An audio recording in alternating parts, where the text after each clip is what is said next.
was unable to because Friday she was hit by a car, and I would love for her to come up and just share a little bit of that, because this is the second time you've been hit, right? Yes. Yeah. So give it up for Wendy. Let's see. I started commuting by bicycle in 1991. And then I started commuting by bicycle here in Oklahoma City in 2003 and have been doing it ever since.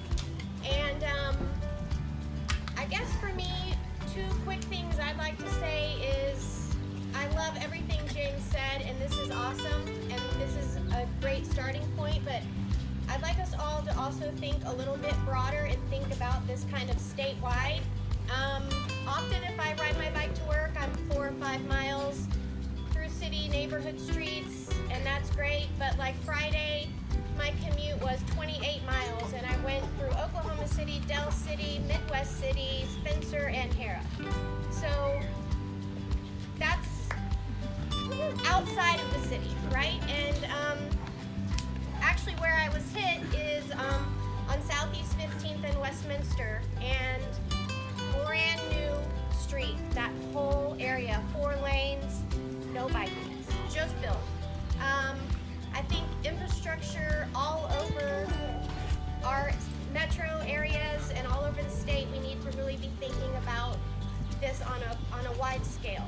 And also, I know a lot of us maybe just want to hop on our bikes and ride down to the bar, which is awesome and fun, but you never know when it's going to happen, and I just want to urge people to remember, please, when I got hit, I hit the ground very hard and I was knocked out, but I had a helmet on. And if I hadn't had a helmet on, I might not be standing here right now. And so think about having flashing lights on your bikes, think about wearing helmets, and let's just all try and move this forward together. And thanks for letting me speak.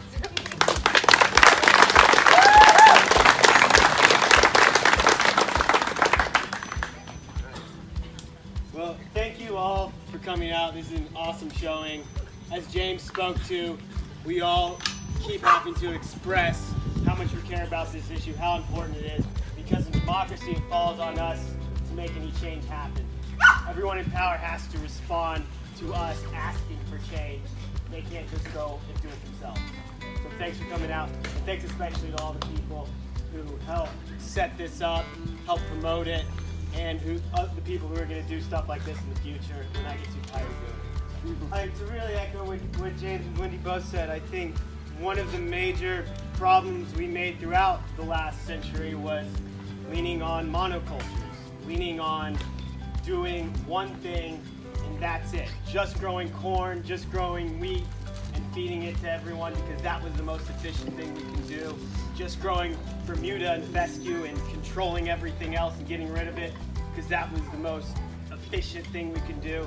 But we've realized, in part in this century, that that comes with a lot of side effects.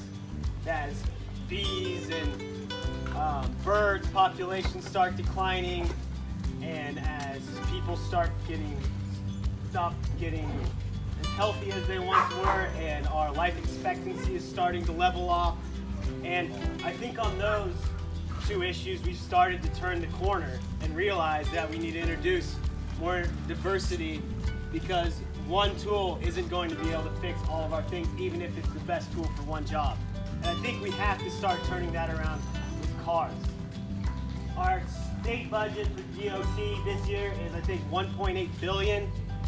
98% of that's going to cars. Each year, our city pays more and more for cars. Again, of 98% is vehicular traffic. And while cars are a great tool for getting people between large distances over low-density areas, they also come with a lot of side effects, which makes them not the best tool for every trip. They're expensive. Not everyone can afford them. They're very dangerous. Last year, 6,277 pedestrians were killed by cars. 777 cyclists were killed by cars. And over 30,000 drivers were killed by cars last year. 380 were killed in mass shootings, and 10 people were killed by tornadoes. We have to start getting our priorities right about the safety of our streets. It's our biggest investment as a nation, as a state. Our biggest asset is our most dangerous places in the nation.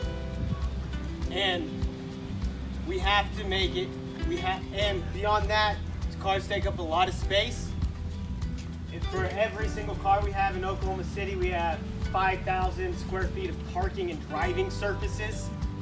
That's way more than we have for housing per person. And it takes up space that we could be using in the urban core for parks, for housing, for schools, for things that we need more. So we need to continue to push this issue. We don't have to be anti-car, but we have to realize they're not the best tool for every trip. And I really appreciate all of you coming out today. Yeah.